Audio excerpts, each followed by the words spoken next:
12 วันจึงสามารถจับตัวชายหนุ่มอายุ 38 ปีก่อเหตุฆาตกรรมยิงวัย 76 ปีเพื่อปล้นเอาเงินไปซื้อยาบ้าเสพ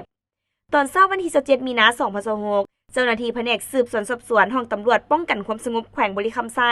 ได้ลงสมทบกับเจ้าหน้าที่แผนกตำรวจกองบัญชาการป้องกันความสงบเมืองปากกระดิ่งนำตัวเท่าอำคารหรือเท่าน้อยผู้ก่อเหตุฆาตกรรมแม่เท่าบัวจันทร์อยู่บ้านเวียงคำเมืองปากกระดิ่งแขวงบริคำไซมาจำลองเหตุการณ์คืน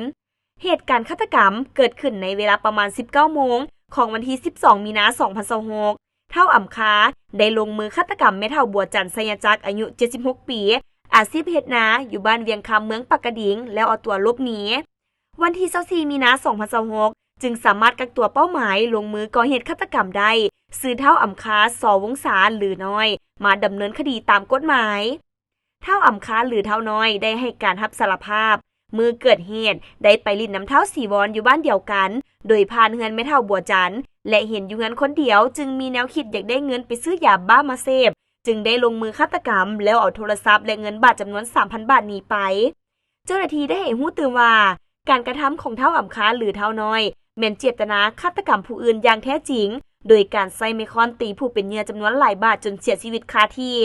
สาเหตุย้อนความต้องการอยากได้เงินไปซื้อยาบ้ามาเสพเพื่อสนองความต้องการของตนเอง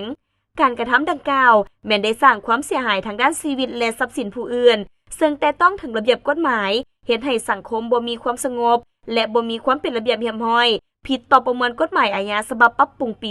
2017 มาตรา 188 และมาตรา 320 ในข้อหาการฆาตกรรมและเสพยาเสพติดนอกนั้นในระยะผ่านมาทางครอบครัวเคยนำตัวผู้เกี่ยวไปฝากดัดสั่งมาแล้ว 3 ครั้งผู้เกี่ยวแม่นมีสติสัมปชัญญะสมบูรณ์ดีและมีอายุเกษียณครบถ้วนทางอาญาฉะนั้นทางเจ้าหน้าที่วีซ่าซัพพอร์ตจึงได้จับตัวผู้เกี่ยวไว้ดำเนินคดีตามระเบียบกฎหมายอย่างเข้มงวดในขั้นต่อไป